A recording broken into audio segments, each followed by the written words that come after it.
So a few things that are taking place. Russia seems to be in the midst of a retaliation. In one case, they hit SBU headquarters that they are saying was responsible. Well, I'm hearing two different things. One, I'm seeing headquarters. The other one, I'm seeing a car that had SBU members in it, basically SBU monkeys and the British handler along with it. So I guess we're going to get more clarification on that as that unfolds. Also, there are apparently multiple attacks taking place all across Ukraine, including what DD Geopolitics, Sarah Bill's outlet, she's fantastic, is calling a Kim Jong missile hit in Nikolaevka, I believe it's called. So it still feels insufficient. I don't know. And not just feels insufficient. The more I thought about it, the more they're forced to respond. And I get that, yeah, we're pursuing our course. We're not changing our strategy. All that's true. But at the nub of it, NATO, US, UK, I don't care what Trump says, and I want to get to that in a moment, has hit Russia's nuclear deterrent and has done so brazenly with an operation taking place inside the country. Now, no, even Ukraine at this point admits it was 12, not 40. I don't know who these goofballs are that was repeating 40 over and over and over again. Oh my God, 40% of the Russian military, 40 bombers. Even Ukraine at this point admits it was 12. I don't even know if it was that many, to be frankly honest with you. I still go with this notion of about 8 or 9, and it may even be less than that. We will see as more information comes out for that.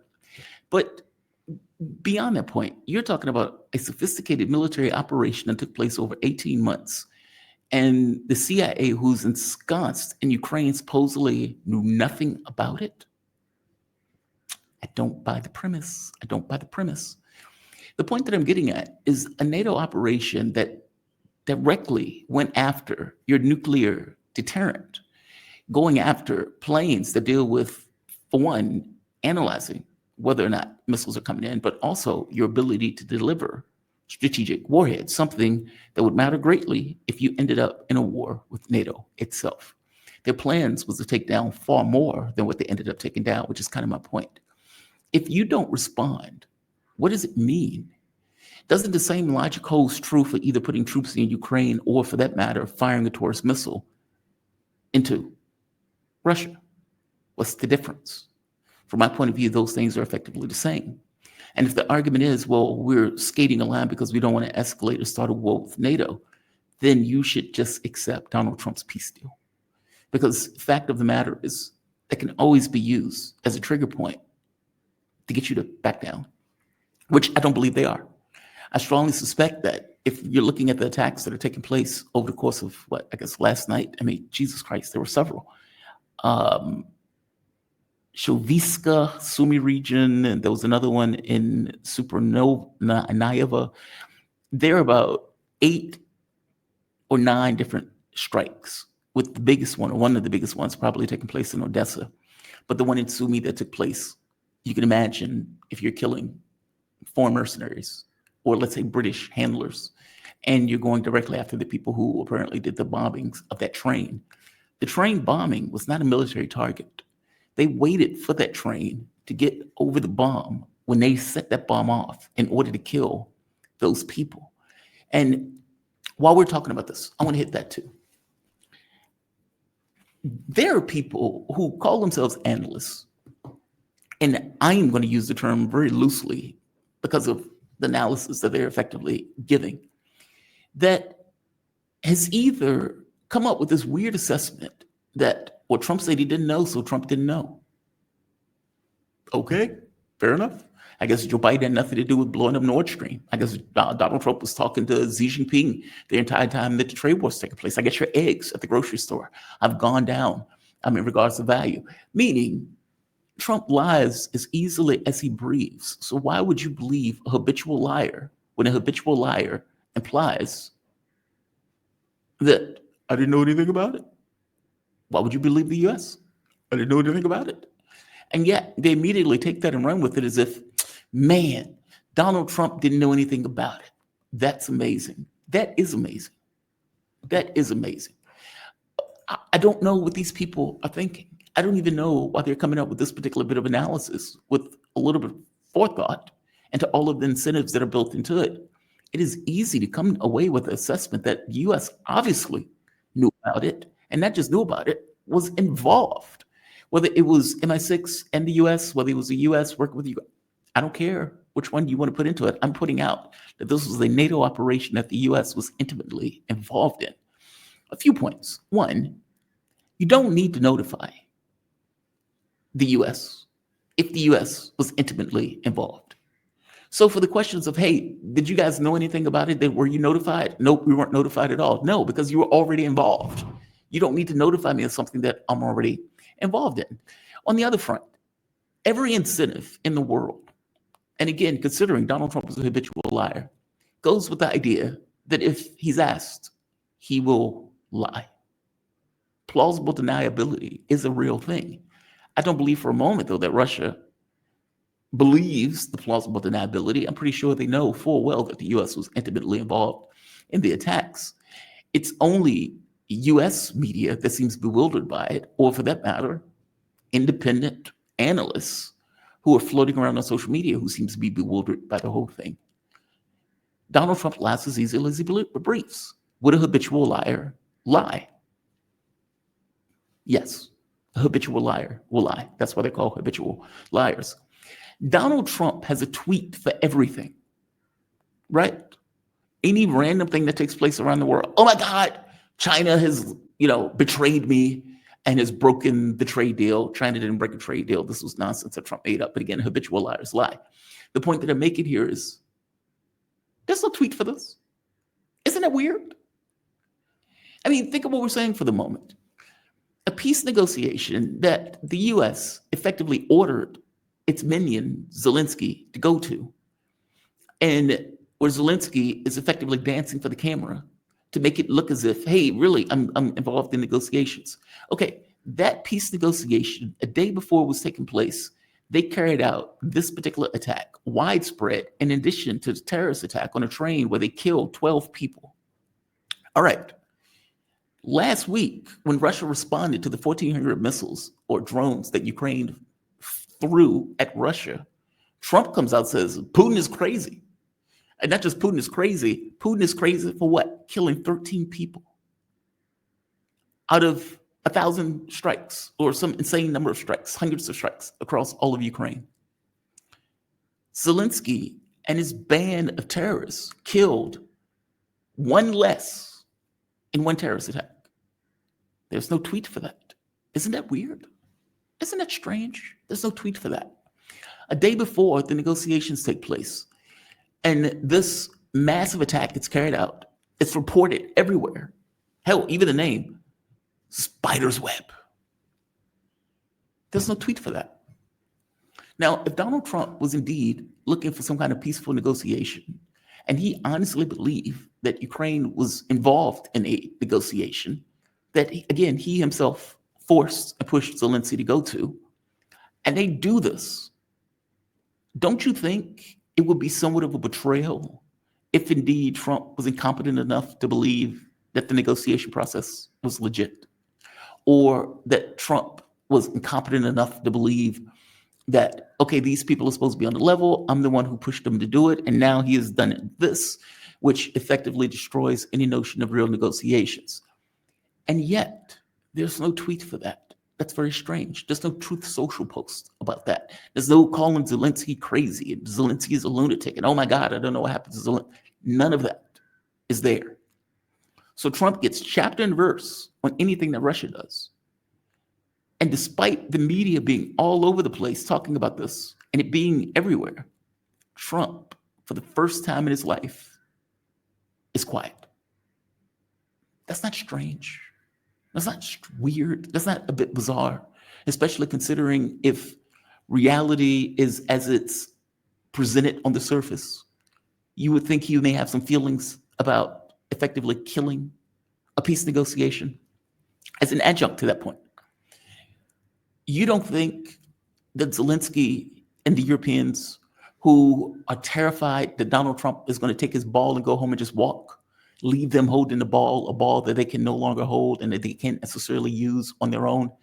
That if you did something like this without telling the US, that the US may feel some kind of way about that, and then may incentivize Trump to walk faster, especially since the theory of him walking has everything to do with this idea that these are horrible people, they can't come to negotiations, so I'm leaving. What you've just done was effectively kill your fake negotiations. And if indeed Trump believed these negotiations were real, and if indeed Zelensky and the Europeans believed that what they were going to do was going to alienate Trump, would they actually do it? My point is, if they weren't alienating Trump because the White House was already in on it. The CIA, all of these spooks, all of these people were already in on it. So they didn't have to worry about, hey, is the president going to get pissed off and walk? Because the president was already there. He was already there. That's why there are no tweets. That's why they didn't worry about doing it. That's why nobody was freaked out with them doing it, because the president was already there. They were on the same page.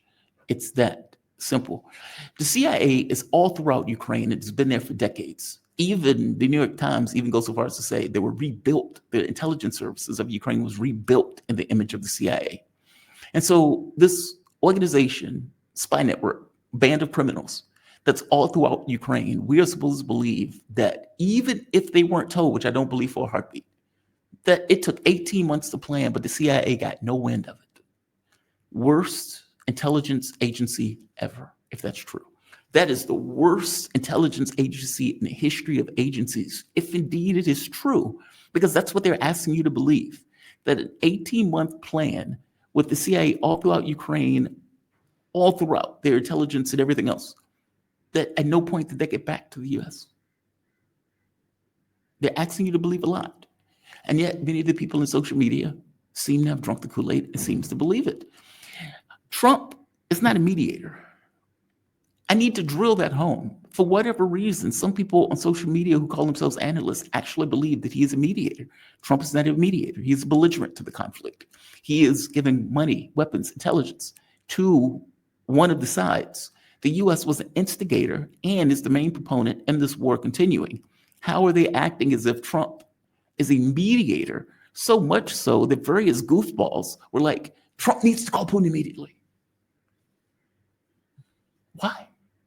Why? And tell him what? Tell him what? He doesn't need to call him. He doesn't need to tell him anything because Russia knows that Trump is already in on it. Trump knows that Russia knows that Trump is already in on it. There's nothing that needs to take place between these two sides in regards to the conversation. Yeah, Trump could call him and just BS. Okay, fair enough, if you want to waste your time doing that. But all things being equal, these people who are screaming that Trump is somehow an infant, I don't quite get this. I honest to God, don't quite get this. Trump wants Russia to accept his ridiculous, ludicrous peace plan. Trump said he's going to get a deal.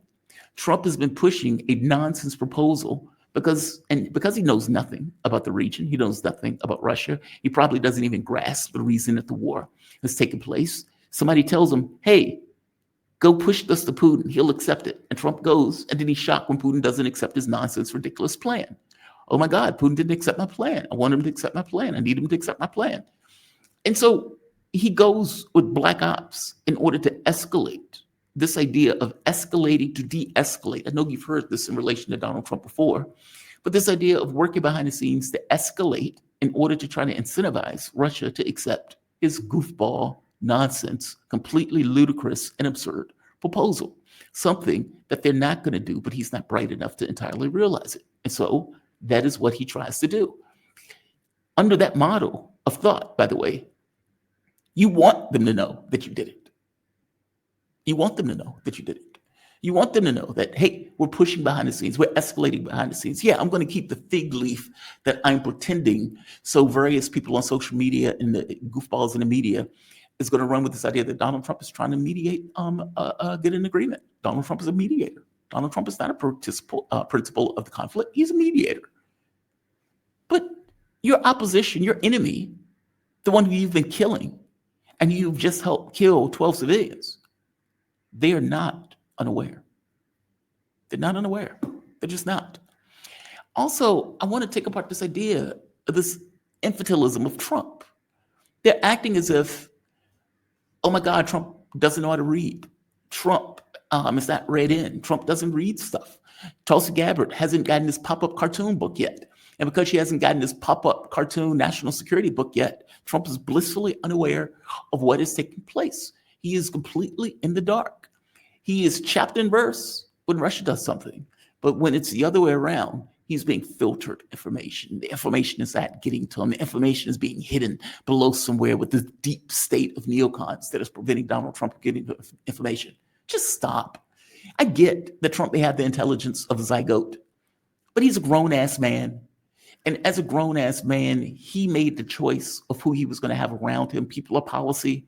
And so if you're bringing in somebody like Kellogg or Rubio or whatever that other guy who was a Zionist, an Israeli spy, he chose these people. They weren't imposed upon him. He chose these people. These neocons that are around him are the neocons that he chose. People of policy. And if indeed people of policy and you know nothing about the world, then the people who are going to explain it to you are the people who you chose. So stop with this infantilism nonsense. He's a grown-ass man.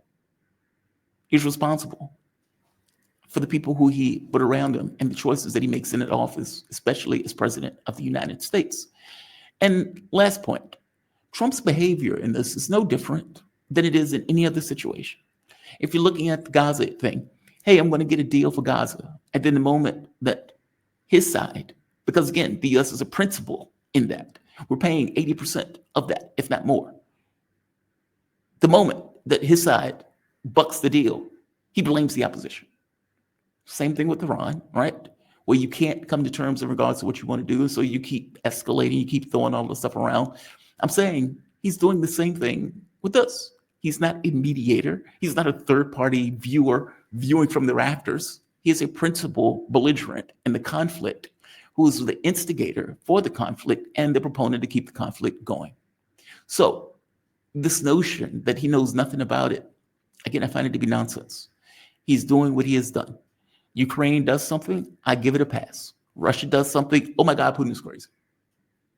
It's consistent. I don't understand all of these people who, for whatever particular reason, A, wants to give them a pass, B, wants to live on hopium and wishful thinking as opposed to actual analysis of what is taking place in real world terms.